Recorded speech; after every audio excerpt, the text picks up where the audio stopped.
안녕하세요. 상식이 돈이 되는 지식스쿨 이상스쿨의 리비입니다. 한 주간 잘 지내셨나요? 오늘은 저랑 이상스쿨에서 뜨거운 반응을 보였던 3가지 이슈에 대해 이야기해보려고 합니다. 그럼 이상스쿨의 탑3 지금 만나보겠습니다.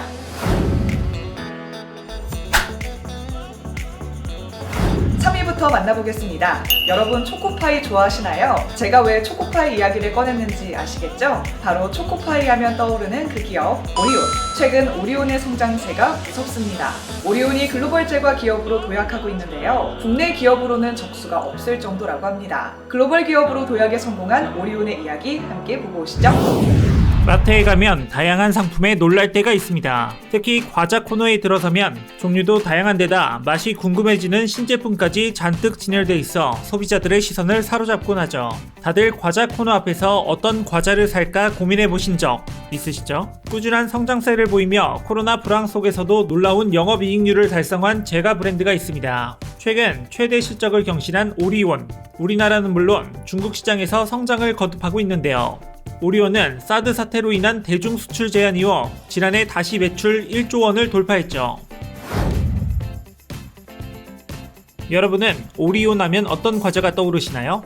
초코파이, 포카칩, 이들은 오리온의 대표 상품이죠. 오리온은 매출액 기준 상품 라인업이 두터운 편이라 대표 상품 외에도 꼬북칩, 오징어 땅콩 등 여러 제품이 사랑받고 있습니다. 꼬북칩의 경우 2017년 첫 출시 때부터 히트 상품 반열에 올랐는데 지난해 9월 세 번째 맛으로 출시한 초코추로스 맛까지 2020년 하반기 최고 히트 상품으로 자리매김했죠. 지금은 스낵의 본고장이라고 할 수 있는 미국에서도 인정받아 미국 바이어들에게도 러브콜을 받고 있습니다. 오랜 시간 많은 사람들에게 사랑받으면서 판매 순위에서도 상위권에 속해 있는 오리온. 누구나 좋아하는 제품이 하나쯤은 있지 않을까 싶은데요. 오리온은 초코파이를 포함한 대표 상품의 압도적인 성과로 제과업계 매출액이 마이너스를 보였던 재작년에도 유일하게 매출액이 증가한 바 있습니다.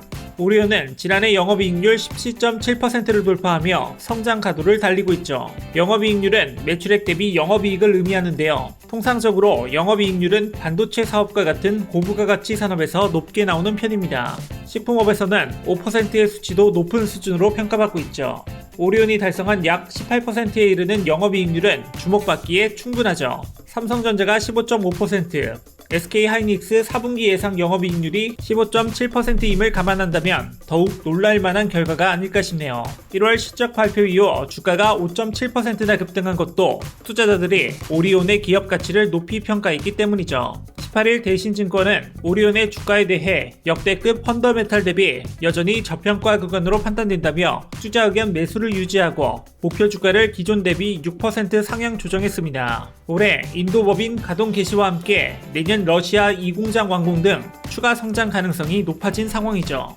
지난 23일에는 인도 라자스탄주 공장을 완공했다고 밝혔는데 오리온 인도 공장은 중국 5개, 베트남 2개, 러시아 2개에 이어 설립된 10번째 해외 공장입니다. 오리온은 인도 공장 완공을 계기로 13억 명에 달하는 인구와 광활한 영토로 무한한 잠재성을 지닌 인도 신시장 개척을 가속화할 계획이죠. 오리온은 코로나19에도 훌륭하게 대응해냈죠. 외출은 줄어들고 집에 있는 시간이 늘어나면서 과자도 온라인을 통해 구매하는 사람들이 늘어났는데요. 이베이 코리아에 따르면 작년 1월에서 11월의 옥션 스낵 판매량은 전년 대비 71%, 지마켓은 25% 증가해 온라인도 오프라인만큼이나 소홀히 할 수 없는 시장이 됐죠. 오리온에서는 이를 공략하기 위해 온라인 전용 제품을 선보이며 한 달 만에 25,000세트, 6개월 누적 판매량 12만 세트를 달성하는 결과를 보였죠. 초코파이 시즌 한정판으로 출시한 복숭아 맛, 초코파이와 해피베리 쇼콜라 등의 신제품도 국내외 온 오프라인을 막론하고 많은 사랑을 받았고요. 지난 설 명절에는 온라인 전용 한정판 선물 세트를 출시해 전년 대비 선물 세트 매출이 3배가량 증가했다고 하네요. 소비자들이 시원한 맥주와 함께 즐기기 위해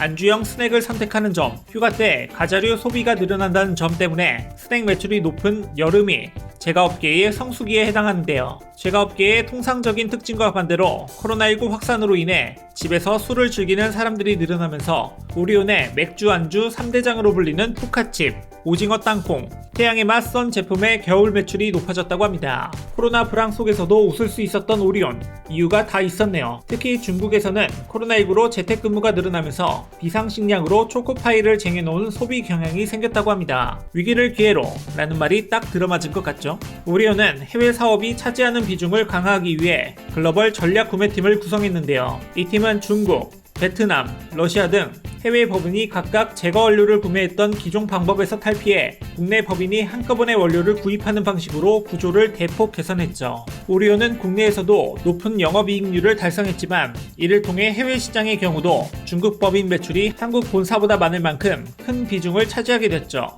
남다른 사업 전략 덕분일까요? 오리온이 중국에서 거둔 성과는 정말 대단했죠. 지난 1월 오리온의 중국 매출액은 1,641억 원, 영업이익은 361억 원으로 전년 같은 기간 대비 각각 74%, 502% 증가했습니다. 명절 물량이 반영된 것을 감안해도 기대 이상의 성적이죠. 모든 카테고리가 성장세를 보이는 가운데 파이 매출액은 87%, 스낵 매출액은 66%로 성장세가 두드러졌습니다. 비대면 소비 트렌드에 맞춰 이커머스 매출액이 늘어나고 있는 점도 호재가 됐죠. 1월 중국 법인 이커머스 매출액은 169억 원으로 전년 대비 46% 늘어나 전체 매출의 7% 비중을 차지하고 있습니다. 원재료 가격 상승 상황에 대해서는 비딩 체제와 소싱 다각화로 부담을 최소화시키고 있어 높은 영업이익률 수준 유지도 가능할 전망이라고 하네요. 지난해 오리온은 중국 시장에서 다양한 신제품을 출시하고 매대 점유율을 확대하며 존재감을 키워왔죠. 지난 1월 오리온은 양산빵 송송 로우송 단가오를 출시하며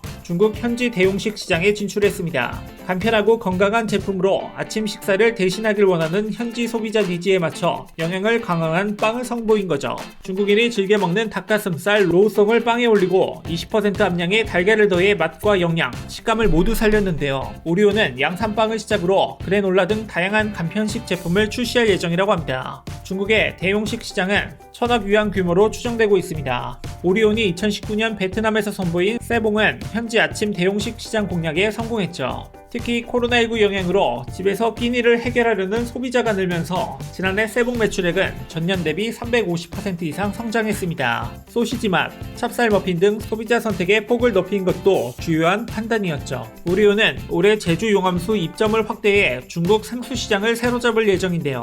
출시 때부터 미네랄을 강화한 음용수임을 강조해 생수보다 건강음료로서 마케팅한다는 전략이죠. 중국 생수시장 규모는 약 33조 원에 달하는 큰 시장이기에 더욱 기대가 됩니다. 오리온은 2년 연속 중국 3대 브랜드 평가에서 모두 1위를 차지했는데요.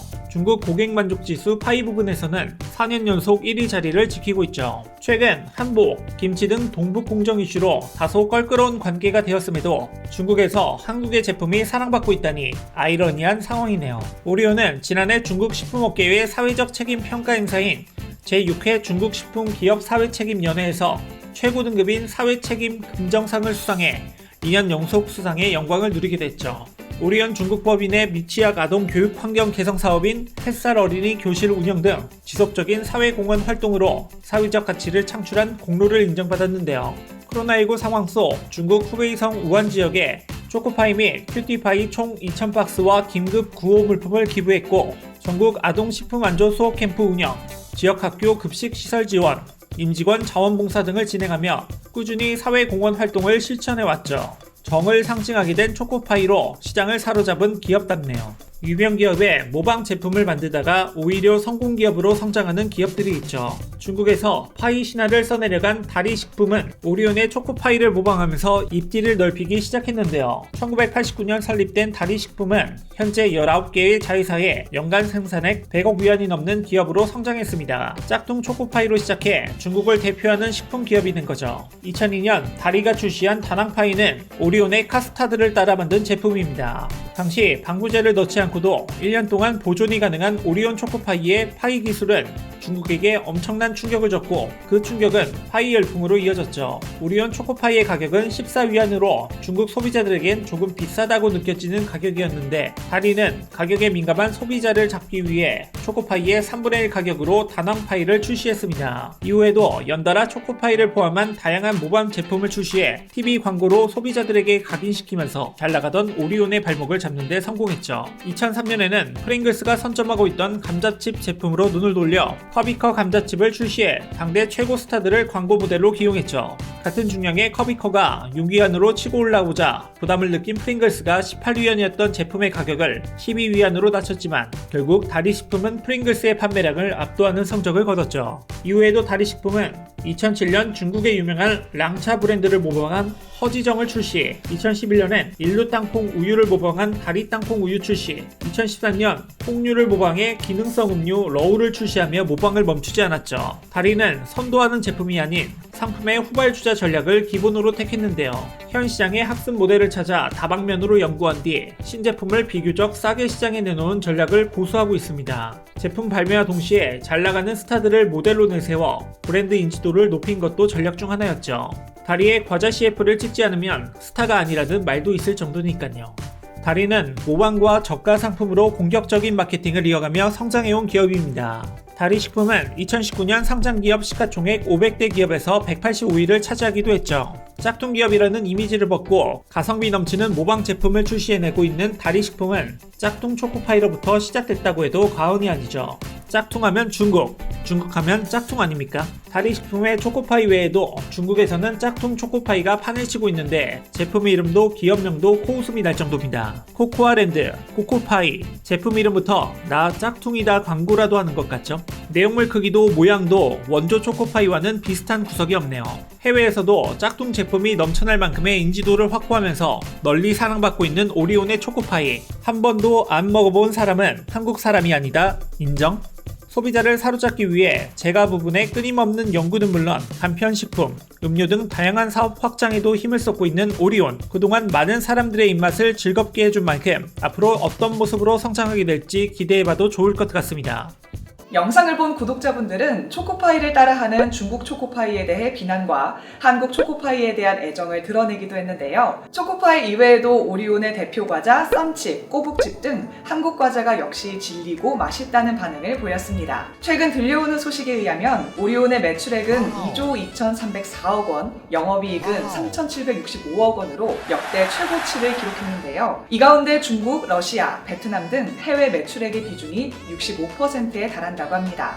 이는 충분한 시장 조사와 제품 현지화, 현지 문화 파악 등 국가별 맞춤 전략을 통한 해외 시장 공략에 성공한 것으로 풀이되죠. 오리온은 직원 대부분을 해당 국가의 현지 주민으로 채용했다고 하네요. 이를 통해 현지 소비 트렌드 파악 및 변화에 대한 대응과 함께 학교 설립, 재난지역 지원 등 긍정적인 기업 이미지를 구축했습니다. 이러한 노력으로 중국, 러시아, 베트남 등에서 큰 성공을 거뒀는데요. 지난 2월 23일 오리온은 인도 라자스탄주 비와디 지역에 제과 공장을 준공하고 제품 생산을 시작했다는 소식도 들려왔죠. 오리온 공장은 중국 5개, 베트남 2개, 러시아 2개에 이은 10번째 해외 생산 기지입니다. 와, 정말 대단하네요. 오리온의 성장세 식을 줄 모르네요.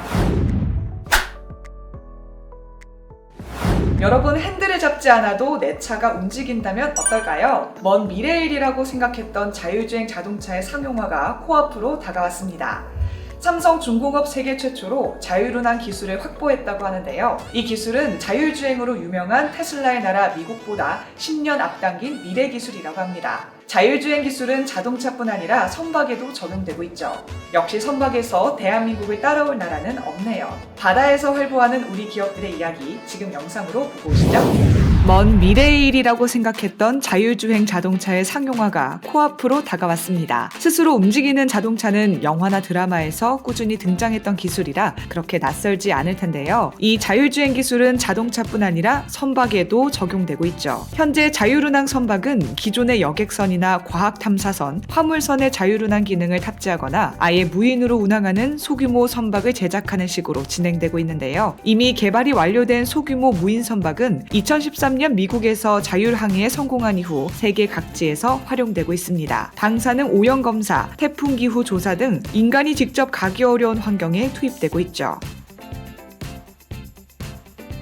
국제해사기구는 자율운항 선박의 자율화 등급을 크게 4단계 수준으로 나누어 정의하고 있는데요. 1단계는 선원의 의사결정을 지원하는 정도고 2단계에 이르면 선원 승선과 원격 제어가 가능하게 됩니다. 3단계는 최소 인원으로 항해를 할 수 있고 원격 제어와 장애 예측, 진단 등도 자동화가 되죠. 마지막 4단계는 완전 무인 자율운항입니다. 자율운항 어디까지 왔을까 궁금하시죠? 태평양의 쓰레기양과 해류의 움직임을 조사하는 무인 선박이 2012년부터 활동 중이며 미국 해군은 2015년 잠수함을 비밀리에 추적할 수 있는 무인 함정 시험 운항에 성공하기도 했죠.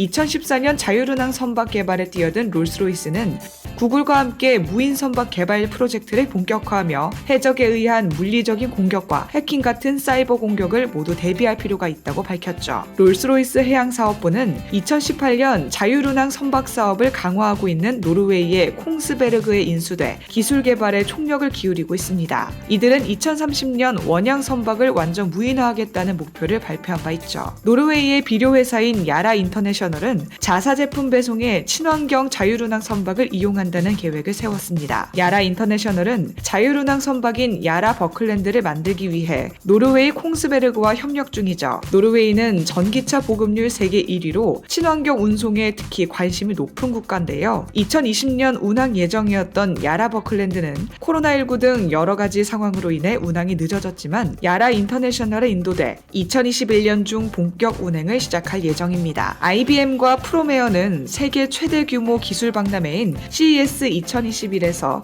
메이플라워 자율운항 선박의 AI 기술로 차량 지능 및 교통 분야 최고 혁신상을 수상했죠. 1620년 영국에서 출발해 미국까지 초기 이주민들을 실어 나른 메이플라워호가 400년 만에 자율운항 기술로 부활한 거죠. 메이플라워 자율운항 선박은 전기 모터로 구동되는 길이 약 15m, 무게 5톤의 친환경 선박입니다. 카메라, 레이더, GPS, 음파 탐지기, AI 등이 탑재되어 위치와 주변 환경을 인식하고 분석할 수 있죠. 메이플라워 자율운항 선박은 2021년 봄 영국에서 출발해 미국까지 대서양 횡단을 할 계획입니다. 메이플라워호를 개발한 IBM은 지구 온난화로 날씨 변화가 더욱 심해지는 상황에서 빅데이터 분석을 통한 자율운항 선박이 필수가 될 것으로 전망했죠. 아시아에는 중국과 일본이 자율운항 선박에 집중하고 있었죠. 일본 최대 해운업체 니폰 유센을 비롯한 10개 이상의 조선사들은 2025년까지 자율운항 선박을 250척을 건조하겠다는 목표를 공동 개발하고 진행하고 있습니다. 중국 역시 2015년부터 육상에서 항해 상태를 확인하고 제어할 수 있는 스마트십 개발 프로젝트에 착수했죠. 이처럼 전 세계가 자율운항 선박 개발에 집중하고 있는데요. 조선업계 강자 한국은 어떤 준비를 하고 있을까요? 자율운항 선박은 연료비 절약, 정비시간 단축 등 선박 운영비를 최대 22%까지 줄일 수 있을 전망인데요. 조선업계는 2025년경 자율운항 선박 관련 시장 규모를 총 1,550억 달러로 예상하고 있습니다. 환경보호를 위한 친환경 정책과 물류혁신 측면에서 자율운항 선박의 중요성은 더욱 높아질 것으로 보입니다. 자율운항을 위해서는 건조기술 등의 조선기술뿐만 아니라 센서, 위치 결정, AI 분석, 클라우드 등 다양한 IT 기술이 필요한데요. 조선업 강자이면서 IT 강국이기도 한 한국이 세계 시장의 우위를 선점할 수밖에 없는 이유죠. 한국은 2025년까지 3수준의 자율운항 선박을 개발하고 2025년 이후에는 4수준에 해당하는 완전 무인 자율운항 선박 관련 기술을 개발할 예정입니다. 해양수산자원부는 2030년까지 자율운항 선박 시장 점유율 50% 선점을 목표로 하고 있죠. 정부는 미래 자율운항 선박 도입 등을 대비해 바닷길 교통관리 체계화에 나섰는데요. 이를 위해 현재 해사안전과 해상교통이 통합된 해사안전법에서 해상교통법을 따로 분법해 제정한다는 계획입니다. 미래의 해상교통 변화를 대비해 해상교통관리를 전문화하려는 취지죠. 해수부는 연구 용역이 마무리된 후 전문가들의 검증 및 자문을 통해 올해 하반기부터 본격적인 입법화를 추진한다는 계획입니다. 최근 코로나19로 인해 자율운항 선박 운행 계획이 조금 늦춰지긴 했지만 자율운항 선박은 자율주행 자동차, 하늘을 나는 플라잉카와 함께 이동 배송의 혁명을 가져올 것으로 예상됩니다. 최근 만들어진 자율운항 선박을 보면 거북선과 유사한 형태를 보이고 있는데요. 선박 윗면을 뾰족하고 둥글게 설계하는 거죠. 이유는 늘어나는 해적 사고를 줄이기 위해서인데요. 선박 외관을 거북선처럼 만들어 해적들이 선박 위에 쉽게 오르지 못하도록 하는 겁니다. 21세기 거북선의 재림이죠.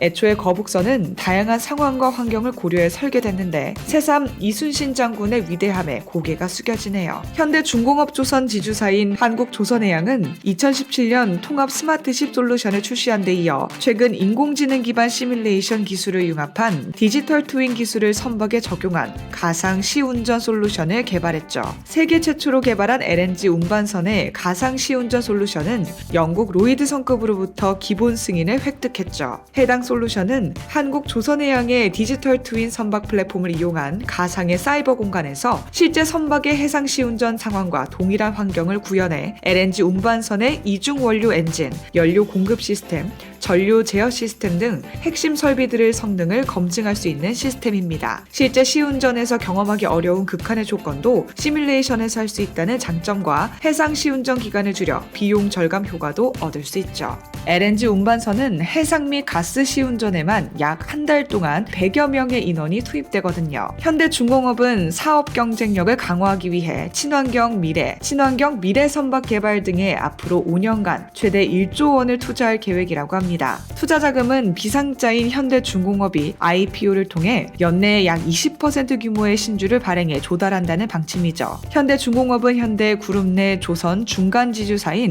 한국조선해양이 100%의 지분을 갖고 있습니다. 연내 IPO를 추진 중인 현대중공업은 3월 ESG 채권을 발행해 자금 조달에 나설 예정이죠. 현대중공업은 내달 초 1,500억 원 규모의 회사채를 발행할 계획인데요. 만기는 2년물과 3년물로 구성되며 각각 300억 원, 1,200억 원씩 발행된다고 합니다. 2022년 독자 개발한 원격 자율운항 시스템인 SAS의 상용화를 목표로 연구 개발에 매진하고 있는 삼성중공업은 국내 최초로 9,200톤급 대형 선박을 이용한 원격 자율운항 기술 실증에 나섰죠. 지난 10일 삼성중공업은 목포 해양대학교와 스마트 자율운항 선박기술 개발 및 실증을 위한 업무 협약 체결을 했다고 밝혔는데요. 이를 통해 실습선인 세계로호에 독자 개발한 원격 자율운항 시스템을 탑재해 이르면 8월부터 목포 제주 일부 구간에서 실증을 진행할 예정이죠. 세계로호는 길이 133m, 무게 9,200톤급 대형 선박으로 지난해 10월 삼성중공업이 자율운항에 성공한 3,000톤급 예인선 T85보다 30배나 큽니다. 이번 실증이 성공하면 삼성중공업은 세계 최초로 대형 선박 원격 자율운항 기술을 확보한 조선사가 됩니다. 앞서 지난 2020년에는 업계 최초로 300톤급 예인 선박의 자율운항에 성공한 바 있죠. 대우조선해양 역시 연료전지, 리튬이온 전지, 에너지 저장 장치, 신개념 배터리, 축발 전기, 암모니아 추진 등 탈탄소 친환경 선박 기술 및 외부 사이버 위협으로부터 스마트십을 보호할 수 있는 사이버 보안 기술을 개발하고 있고요. 이들 조선 빅3는 지난 1월 발주된 대형 컨테이너선, 초대형 원유 운반선, LNG선 등 고부가가치 선박을 모두 수주할 정도로 압도적인 기술력을 갖추고 있다는 평가를 받고 있죠. 그럼에도 이렇게 앞장서서 신기술 개발에 주력하고 있는 이유는 갈수록 수주 환경이 녹록지 않고 수주 경쟁이 치열해지는 데다 4차 산업혁명 시대를 맞아 AI, IoT, 빅데이터 등 스마트 융합산업으로 패러다임이 변하고 있기 때문입니다. 자율운항 선박 등의 기술 개발은 유럽을 중심으로 활발하게 진행되고 있는데 유럽에는 글로벌 선사 보유 국가들이 밀집해 있어 차세대 선박 패러다임 변화에 민첩하게 대응해야 한다는 분석입니다. 특히 자율운항 선박 시장은 매년 4.4%씩 성장해 2030년 150조 원 규모에 달할 것으로 예측되는데요. 조선 빅3가 지금의 고부가 선박 시장을 선점한 뒤 줄곧 시장을 선도해 왔던 것처럼 차세대 미래 선박 시장도 선점하지 못하면 시장 주도권을 찾기 힘들 수 있다는 우려 때문이죠. 지난해 글로벌 조선 수주 부문에서 2018년 이후 2년 만에 1위를 탈환한 한국 조선사들은 올해도 1위를 유지하며 순항하고 있습니다. 2월 9일 영국의 조선해운 시황 분석업계 클락슨 리서치에 따르면 한국은 1월 전 세계 선박 발주량 170만 CGT 중 91만 CGT를 수주하며 54%를 점유해 1위를 차지했습니다. 특히 1월 발주된 대형 컨테이너선 8척, 대형 액화 천연가스 운반선 2척, 초대형 유조선 2척 등을 모두 수주하며 주력 선정에 100%의 완벽한 점유율을 보였죠. 올해 해상 물동량은 지난해 113억 톤 대비 5% 증가한 119억 톤으로 전망돼 코로나 팬데믹으로 인해 침체됐던 글로벌 선박 발주 시장은 작년보다 개선될 것으로 보입니다. 세계 1위 기술력을 갖춘 한국 조선업계는 친환경 자율운항 등 스마트 기술 개발을 통해 초격차 전략에 박차를 가하고 있죠. 자율운항 선박 구동에는 전기 모터와 배터리, 수소 연료 전지 같은 친환경 동력 구조가 제시되고 있는데 위 모든 분야에서 충분한 기술력을 확보하고 있는 우리나라 기업들에게는 좋은 기회가 될 것으로 보입니다. 미래 먹거리로 급부상하고 있는 자율운항 선박, 우리 기업들의 멋진 활약을 기대해 봅니다. 영상을 보니 저도 자율주행 기술의 시대가 머지않았다는 생각이 드네요. 여러분은 어떠셨나요? 현재 조선업 세계 1위인 우리나라가 자율운항 선박 주도권, 선박 확보에 사활을 걸고 있습니다. 그러나 유럽, 일본, 중국 등 경쟁 국가들은 일찌감치 관련 기술 투자에 나서며 우리나라를 위협하고 있죠. 국내 조선업이 현재 지위를 유지하기 위해 부처 간 협력 등 자율운항을 위한 관심과 지원이 계속돼야겠죠. 삼성중공업이 국내 최초로 9,200톤급 대형 선박을 이용해 원격 자율운항 기술 실증을 진행한다고 하네요. 이번 실증이 성공하면 삼성중공업은 대형 선박 원격 자율운항 기술을 확보한 세계 첫 조선사가 될 전망입니다. 한국 기업이 미래 스마트 해양 시대를 이끌어 나가길 진심으로 바랍니다. 지난 우리나라 설 연휴 기간이었던 13일 저녁 11시 8분경 일본 동북부의 후쿠시마현 앞바다에서는 규모 7.3의 지진이 발생했었죠. 강력한 규모의 2011년 후쿠시마 대지진이 떠올랐던 날이었는데요. 지진 소식에 이어 15일 일본 대표 자동차 기업인 닛산의 애플카 관련 협상이 결렬됐다는 보도도 이어졌죠. 과연 일본에 무슨 일이 있었던 건지 이 영상 함께 보고 오시죠. 우리나라 설 연휴 기간이었던 지난 13일 저녁 11시 8분경 일본 동북부의 후쿠시마현 앞바다에서는 규모 7.3의 지진이 발생했는데요. 2011년 대지진으로 전 세계를 방사선 피해에 공포에 떨게 했던 그 후쿠시마죠. 13일 밤 일본에서는 90만 가구가 정전됐고 밤새 사이렌 소리가 울려 퍼졌다고 합니다. 지진 탓이었을까요? 15일 일본 대표 자동차 기업인 닛산의 애플카 관련 협상이 결렬됐다는 보도가 이어졌죠.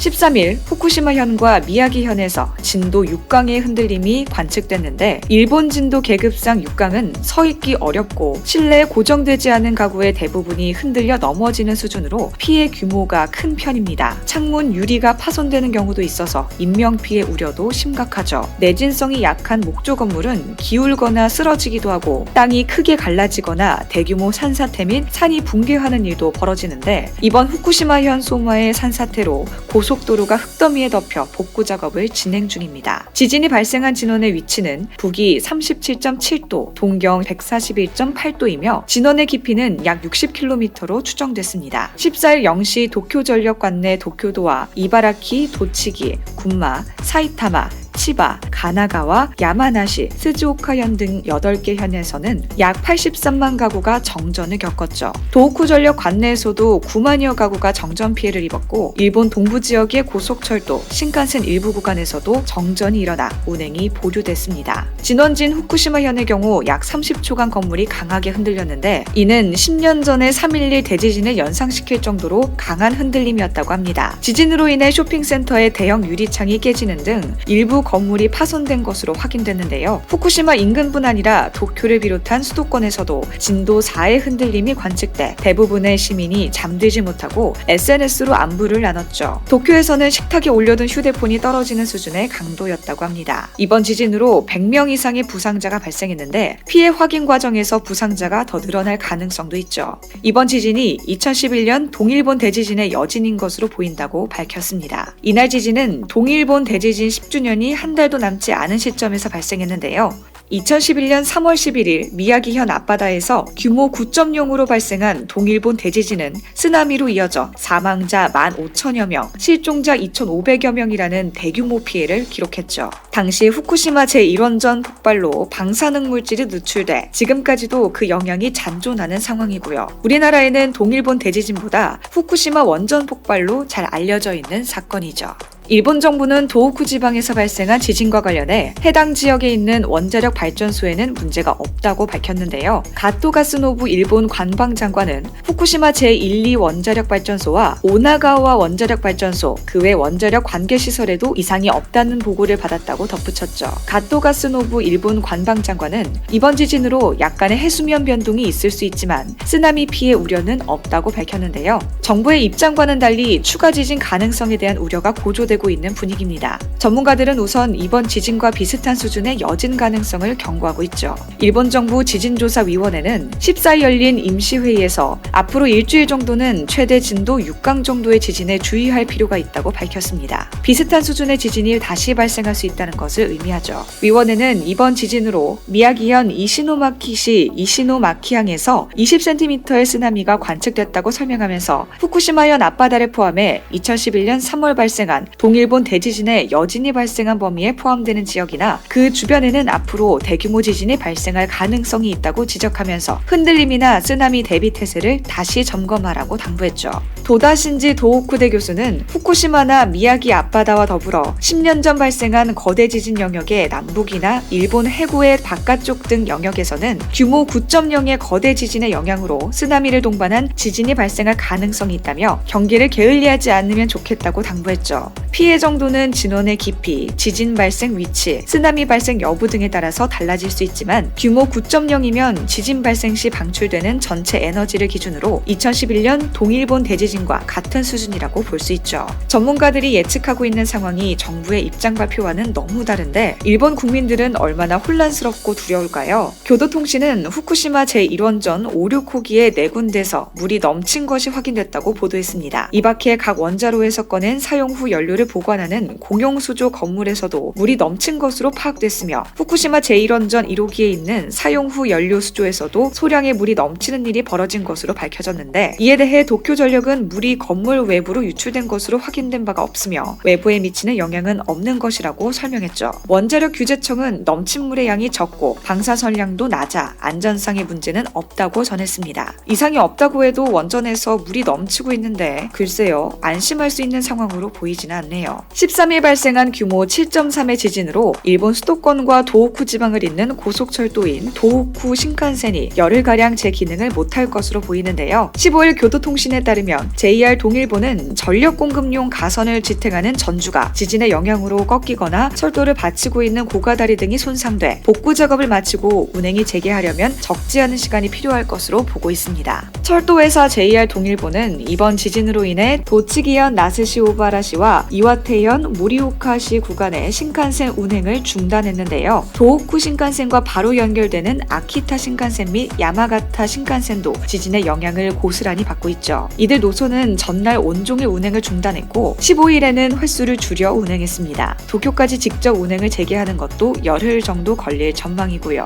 일본 도호쿠 지방으로 가는 핵심 철도가 사실상 마비됨에 따라 대체 교통수단 확보에도 비상이 걸린 상황입니다. 일본 주요 항공사는 도호쿠 각 지역 공항을 오가는 임시 항공편을 투입하기로 했고 수도권에서 후쿠시마역이나 미야기현 센다이시를 오가는 고속버스를 운영하는 업체들도 증편하고 있죠. 자연재해로 인한 피해는 애도를 표합니다만 역시나 걱정할 틈도 주지 않네요. 조선인이 후쿠시마 우물에 독을 타고 있는 것을 봤다. 지난 13일 밤 지진 발생 후 18분 뒤 트위터에 게재된 글입니다. 1923년 9월 1일 발생한 간토 대지진의 혼란 속에 조선인이 우물에 독을 풀었다는 등의 유언비어가 돌면서 조선인들이 학살을 당했던 사건을 떠올리게 만드는 트윗이죠. 1923년 도쿄 일본의 간토 지방은 지진으로 인하여 엄청난 피해를 입었고 혼란 속 불신이 싹 트는 가운데 내무성이 계엄령을 선포했죠. 각 지역의 경찰서에 지역의 치안 유지에 최선을 다할 것을 지시하면서 하달한 내용 중 재난을 틈타 이득을 취하려는 무리들이 있다. 조선인들이 방화와 폭탄에 의한 테러, 강도 등을 획책하고 있으니 주의하라는 내용이었는데 온갖 유언비어들이 사실 확인도 없이 아사히 신문, 요미우리 신문 등에 실려 각지에 나돌기 시작했죠. 지진으로 물 공급이 끊긴 상태였고 목조 건물이 대부분인 일본인은 화재를 굉장히 두려워했는데 이러한 소문은 진위 여부를 떠나 일본 민간인들에게 조선인에 대한 강렬한 적개심을 유발했습니다. 이에 곳곳에서 일본인들이 자경단을 조직해 조선인들을 가차없이 살해하기 시작했죠. 조선식 복장을 한 이는 바로 살해당했고 있고 신분을 숨긴 타 지역 사람들에게는 식별을 위해 어려운 일본어 발음으로 이뤄진 문장을 15엔 50전을 읽게 해 발음이 이상하면 바로 살해했는데요. 이때 조선인뿐만 아니라 중국인, 류큐인, 도쿄에 살고 있던 지방 출신 일본인, 미국, 영국 등 서양 출신 기자들도 일본 자경단에 의해 목숨을 잃었습니다. 외국인이나 타 지역 사람들이 도쿄에 가는 곳은 곧 죽음을 뜻했죠. 경찰은 살인을 보고도 방관했는데 이때 조선인 학살과 더불어 사회주의자, 아나키스트, 인권운동가, 반정부 행위자 등으로 경찰의 요주 인물로 등록돼 있던 좌파 운동가 학살도 동시에 진행됐죠. 역사적 비극을 상기시키는 해당 트윗에 대해 일부 일본 네티즌들도 비판의 목소리를 높였습니다. 우리나라에서는 선진국이라더니 니들은 아직도 우물물 먹냐? 일본은 아직도 우물물 먹는 모양이군 등의 댓글이 쏟아졌죠. 문제 트윗을 올린 트위터 계정은 삭제된 상태인데요. 2016년 구마모토 지진 때도 조선인이 우물에 독을 퍼뜨렸다는 유언비어가 인터넷에 퍼져 제1한국인들에게 상처를 줬죠. 이런 형태는 지진 피해로 고통받는 자국민들까지 욕보이는 격인데 제정신이 아닌 것 같네요. 불행은 일시불이라는 말이 있죠. 지진 사태로 폭풍 같은 주말이 지나고 돌아온 15일 월요일, 로이터 통신이 파이낸셜 타임즈를 인용 보도한 바에 따르면 애플의 자율주행 전기차 관련 협상이 일본의 닛산과도 별 진전을 보지 못하고 끝났다고 합니다. 양측 간 접촉은 짧았고 논의는 고위 경영진까지 진전되지 못했다고 하네요. 협상의 결렬의 주요 원인은 애플 브랜드 사용 문제 때문인 것으로 알려졌죠. 의견 차이는 있겠지만 협상 결렬 발표 시기가 타이밍상 좀 그렇죠. 다른 문제가 없었다고 해도 일본이 항상 지진 위험을 안고 있는 나라라는 사실이 새삼 환기되는 상황입니다. 앞서 애플과 협상 중단을 선언한 현대차와 기아차는 애초에 애플카는 안중에 없었다는 듯 신차 출시에 주력하고 있죠. 15일 현대차는 곧 출시될 아이오닉5 내부 이미지를 최초로 공개하면서 전기차 업계 관심을 한몸에 받고 있습니다. 기아는 5년 내 11종의 새로운 전기차를 출시할 예정이라고 하고요. 뭐 하나 아쉬울 게 없는 상황이죠. 2020년 일본 연간 실질 국내 총생산은 코로나19 확산 여파로 11년 만에 감소세를 보였죠. 작년 실질 GDP 하락폭은 1995년 통계 작성 시작 후 두 번째로 큰 수준입니다. 연간 GDP 성장률이 마이너스를 기록한 것은 리먼 브라더스 사태의 충격이 이어진 2009년에 이어 11년 만인데요. 코로나19 영향으로 지난해 2분기 일본 경제는 사상 최악인 마이너스 28.1%로 추락한 이후 3분기 22.9%로 급반등하는 등 큰 폭의 변동을 나타냈었죠. 2021년 또한 코로나 재확산 우려 등으로 회복이 어려울 것이라는 견해가 지배적입니다. 반면 2020년 한국 GDP 성장률은 OECD 국가 중에서도 손에 꼽힐 것으로 짐작되는데요. OECD 경제협력개발기구는 한국의 2020년 재정적자를 GDP의 4.2%로 전망했는데 이는 선진국 가운데 최소 수준에 가깝죠. OECD는 한국을 코로나19 재난 상황에서 가장 재정을 아껴 쓴 나라라고 평가했습니다. 코로나로 인해 경제 대위기를 맞은 일본과 비교되는 상황이죠. 후쿠시마 원전 폭발 사태 이후 10년간 여진만 14,590회에 달했다는데 17일 아직까지 이어지고 있는 여진으로 도요타 공장도 생산 중단에 들어간 일본. 바이러스 지진이라는 재난에 경제 위기까지 스가 총리의 지지율은 날로 떡락 중인데요. 가까운 나라인 우리나라가 피해를 입지 않기 위해서는 원전이 무사하길 바랄 수밖에 없죠. 무능한 일본 정부 탓에 무고한 시민들이 희생되는 상황. 언제까지 계속될까요?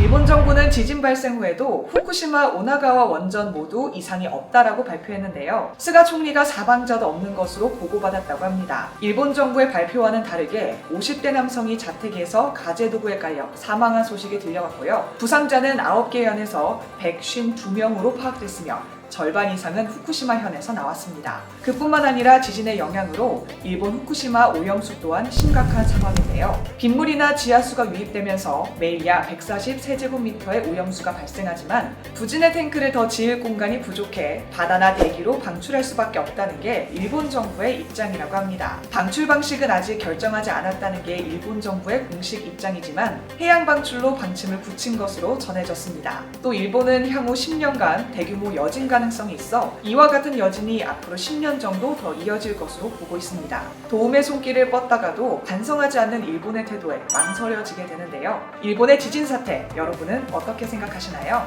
여러분의 모든 의견을 이상스쿨은 존중하며 앞으로 여러분께 다양하고 유익한 소식을 전해드릴 수 있는 이상스쿨이 되겠습니다. 앞으로 많은 응원 부탁드립니다. 고맙습니다. 혹시 주식하시나요? 140만 투자자들이 인정하는 최고의 전문가들에게 받는 급등 종목 화면 클릭하고 무료로 받아가세요. 이상스쿨 주식을 모르면 주식 모르니? 이상스쿨